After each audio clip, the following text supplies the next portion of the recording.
ఇప్పుడే జీ5 app download చేయండి. చూడండి మీ ఫేవరెట్ టీవీ షోస్ ఎప్పుడైనా ఎక్కడైనా. రండి బామ్మగారు, సొంత వాళ్ళకన్నా బయట వాళ్లే చెప్పింది అర్థం చేసుకుంటారు. చూస్తే ఇక బామ్మ కూడా ఎలాంటి అనుమానాలు ఉండవు. నయని అని కేకేస్తే తనే వచ్చేది కదే, నన్నెందుకు ఇక్కడికి తీసుకొచ్చారు?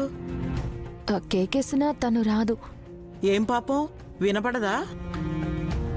ప్రస్తుతానికి తనకి కనబడదు కూడా బామ్మ. అదేంటయ్యా? మూసిన కళ్ళు తెరిస్తే కదమ్మా వదిన. ఆ అబ్బాయి ఏమంటున్నాడే త్రినేత్రి? అటు చూస్తే నీకే అర్థమవుతుంది బామ్మ.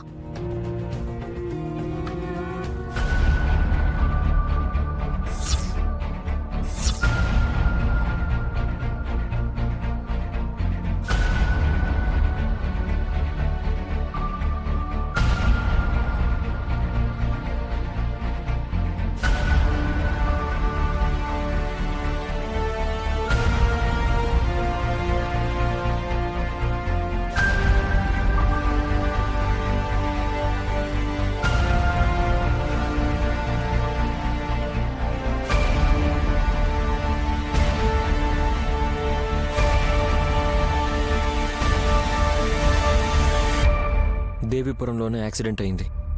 ఆ రోజు నుంచి ఈ రోజు వరకు కోమాలోనే ఉంది బామ్మ మా వదిన.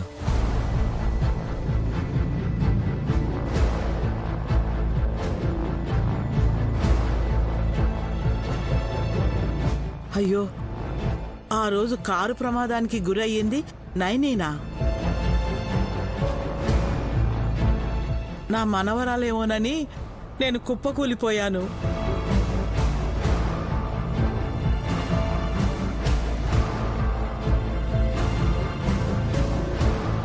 చక్కగా ఉన్నావు, లేచి మీ వాళ్ళని చూడమ్మా. నీ భర్త పిల్లల బాగోగులు చూసుకోకుండా ఇలా ఎన్నాళ్ళని ఉలుకు పలుకు లేకుండా ఉంటావు చెప్పు?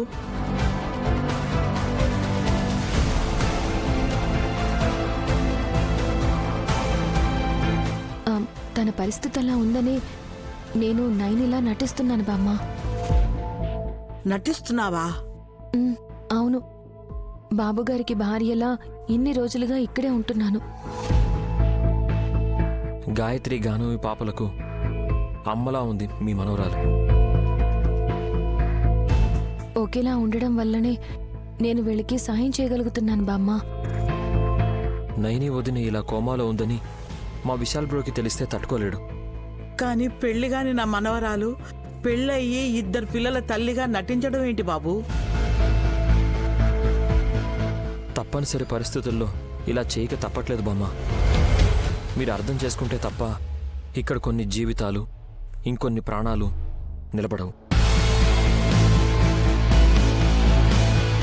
బామ్మ ఆలోచనలో పడింది. నేను చెప్పిన దాంట్లో సగం నిజం, ఇంకొంచెం అబద్ధం ఉన్నా సరే ఈ ఇంటి శ్రేయస్సు గురించి బామ్మతో ఇలా చెప్పాల్సి వస్తోంది. బామ్మగారు, మీకు దండం పెట్టి వేడుకుంటున్నాను, మీ మనవరాల్ని మా వదిన కోమాలోంచి కోలుకునేదాకా మీ ఊరికి తీసుకెళ్ళకండి. జీ5 యాప్ డౌన్లోడ్ చేసి అన్ని ఎపిసోడ్స్ పూర్తి ఉచితంగా చూడండి.